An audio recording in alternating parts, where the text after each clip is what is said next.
নমস্কার বন্ধুরা, আজ আপনাদের শোনাব শরৎচন্দ্র চট্টোপাধ্যায়ের উপন্যাস অবলম্বনে চরিত্রহীন। দিবাকরের বড় দুঃখের রাত্রি প্রভাত হইল। কাল সকালে সে গোপনে বিয়ে ফেল হওয়ার সংবাদ পাইয়াছিল এবং সন্ধ্যাবেলায় তাহার ওই বিবাহের কথাবার্তা তাহার ওই ঘরের সম্মুখে দাঁড়াইয়া উপিন্দাকে হৃষ্টচিত্তে পরম উৎসাহে ভট্টাচার্য মহাশয়ের সহিত আলাপ করিতে শুনিয়া যথার্থ সে অকপটে নিজের মরণ কামনা করিয়াছিল। সদ্য পুত্রহারা জননী যেমন ব্যথায় ঘুমাইয়া পড়েন, ব্যথায় জাগিয়া উঠেন, সেই হতভাগিনীর মতোই আজ সে ব্যথা লইয়া ঘুম ভাঙিয়া উঠিল। চোখ মেলিয়া দেখিল ঘরের পূর্ব দিকের সারসির গায়ে আলোর আভাস লাগিয়াছে। আজ এই আলোকের সহিত সে নিজে লেশমাত্র সম্বন্ধ অনুভব করিল না। দিবসের এই প্রথম রশ্মিকণাটুকুকে যে সসম্ভ্রমে গাত্রোত্থান করিয়া অভিবাদন করিয়া লইতে হয়, এ কথা তাহার মনেও পড়িল না। পান্থশালার সম্পূর্ণ অপরিচিত অতিথির মুখের মতো এই আলোক কণাটুকুর পানে সে পরম উদাস্যবরে চাহিয়া বিছানাতেই পড়িয়া রহিল। স্বচ্ছ কাঁচের বাহিরে অসীম নীলাকাশ দেখা যাইতেছিল। হঠাৎ মনে হইল, এই বিরাট সৃষ্টির কোথাও কোনো কোণে তাহার জন্য একটুকু স্থান আছে কিনা। তাহার পর যতদূর দেখা যায় তলাইয়া দেখিল, না, কোথাও নেই। সৃষ্টিকর্তা এত সৃজন করিয়াছেন বটে, কিন্তু উপরে নিচে আশেপাশে জলে স্থলে সুচাগ্র পরিমিত স্থানও তাহার জন্য সৃষ্টি করিয়া রাখেন নাই। তাহার মা নাই, বাপ নাই, গৃহ নাই, বুঝি জন্মভূমিও নাই। না, যথার্থই আপনার বলিতে কোথাও কিছুই নাই। এই যে অতি ক্ষুদ্র কক্ষটুকু, শত সহস্র বন্ধনে যাহার সহিত সে জড়িত, জ্ঞান হওয়া পর্যন্ত যাহা তাহাকে মাতৃস্নেহে আশ্রয় দিয়া রাখিয়াছে, তাহাও তাহার নিজের নয়। এ তাহার মামার বাড়ি। এ আশ্রয় তাহার জননীর নহে, বিমাতার।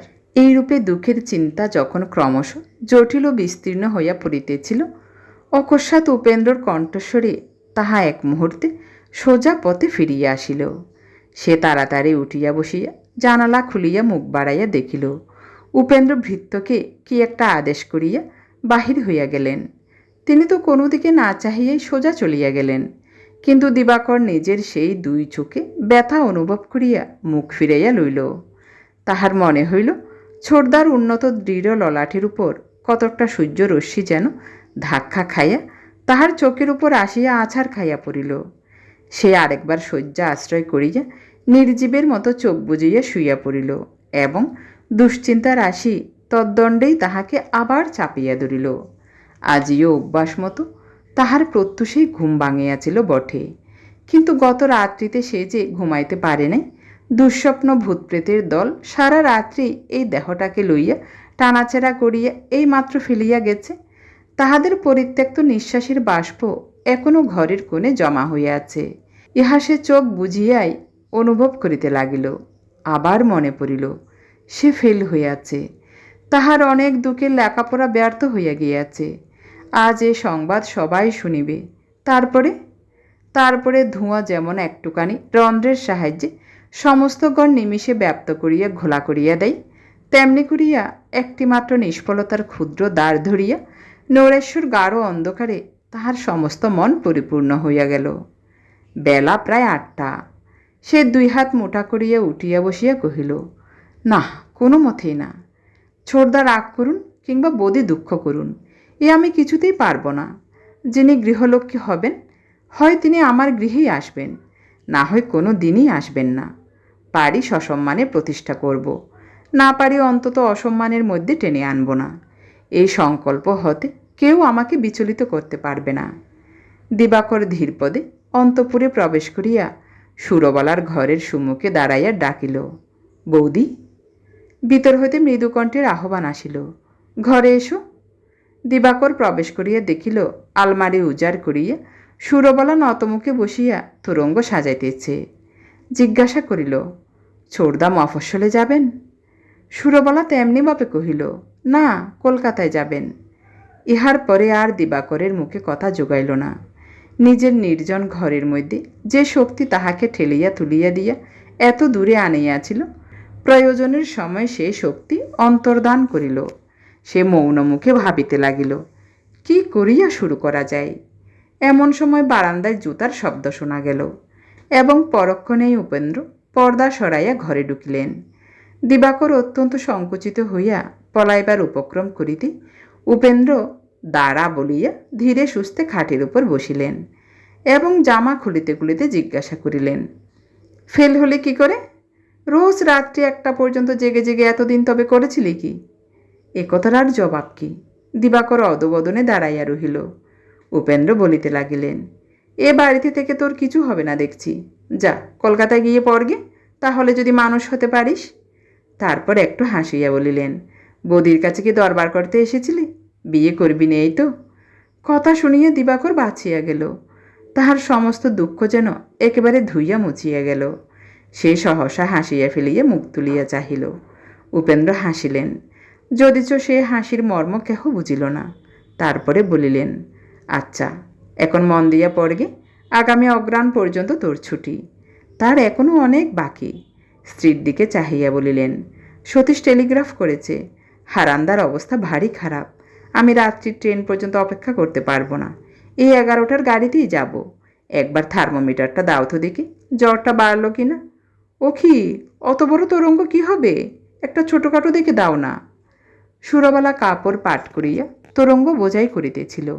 কাজ করিতে করিতে মৃদুস্বরে কহিল, ছোট তরঙ্গে দুজনার কাপড় আটবে না, আমিও সঙ্গে যাব। উপেন্দ্র অবাক হইয়া কহিলেন, তুমি যাবে? খেপে গেলে নাকি? সুরবালা মুখ না তুলিয়াই বলিল, না। পরে দিবাকরের উদ্দেশ্যে কহিল, ঠাকুরপো, একটু শিগগির করে স্নান করে খেয়ে নাও, তুমিও আমার সঙ্গে যাবে। দিবাকর সবিস্ময়ে উপেন্দ্রর মুখের দিকে চাহিতেই তিনি হাসিয়া উঠিয়া বলিলেন, তুইও কি পাগল হলি নাকি? হারান্দার ভারী ব্যারাম, বোধ করি দিন শেষ হয়ে এসেছে। আমি যাচ্ছি তার সৎকার করতে, তোরা তার মাঝখানে যাবি কোথায়? যা, তুই নিজের কাজে যা। সুরবালা এবার মুখ তুলিল।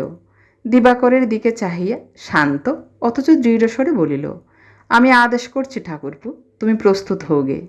তোমার ছোড়দা 3 দিন জ্বরে ভুগছেন, আজও জ্বর ছাড়েনি, তাই আমিও সঙ্গে যাব, তোমাকেও যেতে হবে।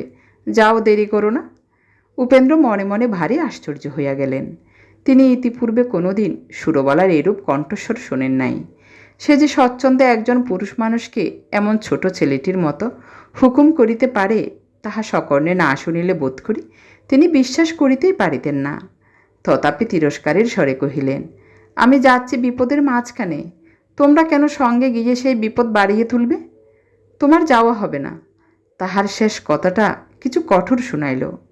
সুরবালা দাঁড়াইয়া উঠিয়া স্বামীর মুখ পানে চাহিয়া পূর্ববৎ দৃঢ়কণ্ঠে কহিল, কেন তুমি সকলের সামনে সব কথাই আমাকে বকো? তুমি অসুখ নিয়ে বাইরে গেলে আমি সঙ্গে যাবই। 9টা বাজে, দাঁড়িয়ে থেকো না ঠাকুরপো, যাও। দিবাকরের সুমুখে নিজের রূঢ়তায় উপেন্দ্র অত্যন্ত লজ্জিত হইয়া কহিলেন, বকবো কেন তোমাকে? বকিনি, কিন্তু বাবা শুনলে কি মনে করবেন বলো তো? যা দিবাকর, তুই খেয়ে নেগে। সুরবালা কহিল, বাবা আমাকে সঙ্গে যেতে বলেছেন। এর মধ্যে তার কাছেও গিয়েছিলে? হ্যাঁ, যাই, তোমার দুধ নিয়ে আসি, বলিয়া সুরবালা ঘর ছাড়িয়া চলিয়া গেল। উপেন্দ্র গলার উড়ানিটা আলনা লক্ষ্য করিয়া ছুড়িয়া ফেলিয়া দিয়া চিত হইয়া শুইয়া পড়িলেন।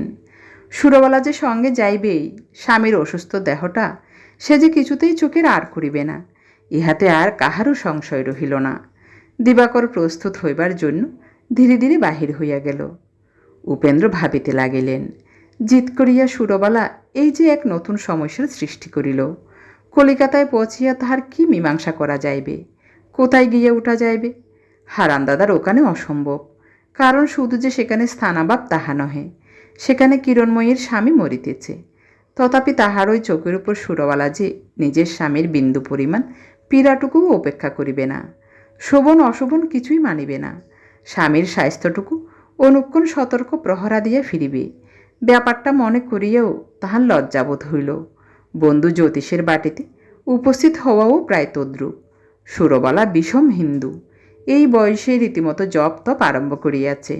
সে বাটিতে এতটুকু অহিন্দু আচার চোখে দেখিলে হয়তো জলগ্রহণ পর্যন্ত করিবে না।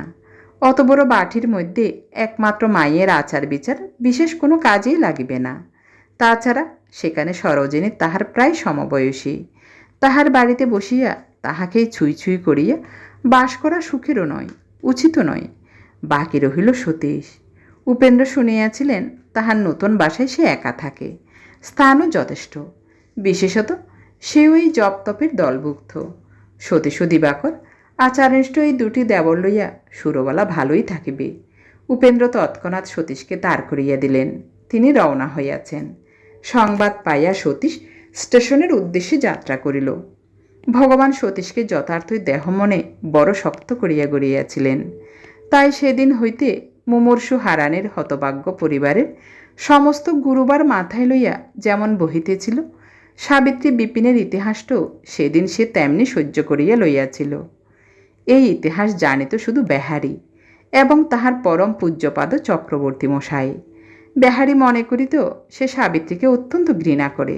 তাই কাল দুপুরবেলাতেও সে চক্রবর্তীর প্রসাদ পাইয়া ক্ষুদ্র কলিকাটি উপর করিয়া দিয়া দীর্ঘ নিঃশ্বাস ফেলিয়া বলিয়াছিল, ছি ছি দেবতা, মেয়েটা করলে কি?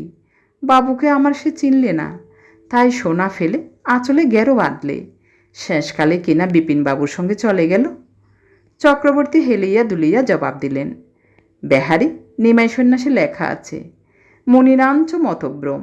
না হলে সাবিত্রীর মতো মেয়ে এত বড় আহাম্মুকি করে ফেলবে কেন? কিন্তু এই বলে রাখছি তোকে, পস্তাতে তাকে হবেই। মেয়েটা দেখতে শুনতেও মন্দ ছিল না। আমার সঙ্গে বসে দাঁড়িয়ে শুনে শুনে বাবু ভাইয়াদের সঙ্গে দুটো কথাবার্তা কইতেও শিখেছিল। যুবকাল সতীশবাবুর নজরেও লেগে গিয়েছিল। টিকে থাকতে পারলে আখিরে ভালো হতো, কিন্তু আমার একটা মতলব পর্যন্ত তো নিলে না। ওরে বাপু, ঘোড়া ডিঙিয়ে ঘাস খেলে কি চলে? রাজ্যের লোক বিপদে পড়লে যে ছুটে এসে এই চক্রবর্তী মশাইয়ের পা দুটো ধরে, তা কেন? এই সেদিন সদীর মার ভালো মন্দের জন্য বেহারির কৌতূহল ছিল না। সে কথার মাঝেই বলিয়া উঠিল, কিন্তু যাই বলো দেবতা, বাবু বলতে হয়তো আমার মনিবকে বড় লোক, কলকাতা শহরে ঢের দেখলুম, কিন্তু এমন জোয়ান, এমন বুকের পাটা তো কারু দেখলাম না। যেন হাতিকে দাঁত মরদকে বাদ। সেই যে সেদিন বলে দিলুম, বাবু আর না। ঘেন্নায় একটি দিন তার নাম পর্যন্ত মুখে আনলেন না, অথচ কতখানি না ভালোবাসতেন। কি বলেন ঠাকুরমশাই? চক্রবর্তী মাথা নাড়িয়ে জবাব দিলেন, সে কথা তো শুরুতেই বলে দিয়েছি। এই থেকেই যত খুন জখম, জেল, ফাঁসি। একবার চোকাচুকি হয়ে গেলে কি আর রক্ষা আছে বেহারি? বেহারি শিহরিয়ে উঠিল। পাংশু মুখে সবইয়ে বলিল, না না ঠাকুরমশাই, বাবু আমার সে দাঁতের লোক নয়। কিন্তু কোন ঠিকানায় সে আছে জানো কি? এর মধ্যে পথে টথে কখনো? চক্রবর্তী অট্টহাসি হাসিয়া বলিলেন, মুক্কু বলে আর কাকে? সে কি বিপিনবাবুর কাছে দাসীবৃত্তি করতে গেছে বেহারি, যে পথে কাটে দেখা হবে? সে নিজেই এখন কত গণ্ডা দাসী রেখেছে, দেখোগে যাও। বেহারি নিরুদ্বিগ্ন হইল। স্মিত মুখে মাথা নাড়িয়ে বলিল, সে বটে, তাই তো মনে করলুম। যাই একবার ঠাকুরমশাইয়ের কাছে, দেখি তিনি কি বলেন। তাই বলো দেবতা, আশীর্বাদ করো সে রাজরানী হোক, গাড়ি পালকি চড়ে বেড়াক, দুজনের চোকাচোকে এ জন্মে আর যেন না হয়। এই বলিয়া সে মনের আনন্দে চক্রবর্তীর পদধূলি মাথায় লইয়া বাহির হইয়া পড়িল। এবার কলিকাতায় আসিয়া অবধি সতীশ বাসার বাহির হইলেই ফিরিয়া না আসা পর্যন্ত বেহারি এই ভয়ে ব্যাকুল হইয়া থাকিত, পাছে দৈবাৎ কোথাও দুজনের দেখা হইয়া যায়।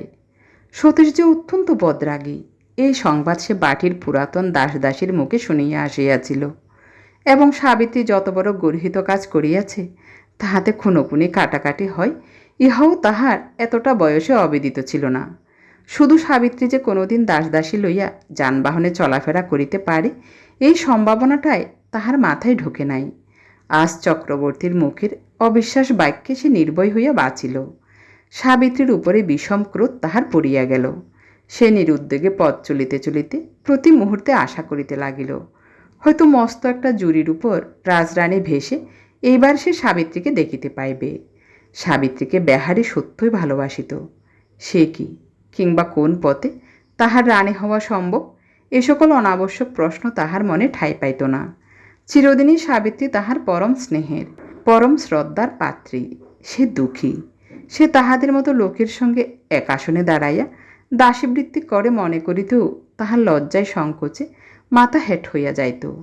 তথাপি সেই দিন হইতে অন্তরে বড় দুঃখ, বড় যাতনা পাইয়াই বেহারি তাহার উপর রুষ্ট হইয়াছিল। কিন্তু আজ যেই শুনিল সাবিত্রী তাহার মনিবের পথের কণ্টক, সুখের অন্তরায় নয়, সে সর্বান্তকরণে বারংবার আশীর্বাদ করিতে লাগিল, সাবিত্রী সুখী হোক, নির্বিঘ্ন হোক, রাজরাজেশ্বরী হোক,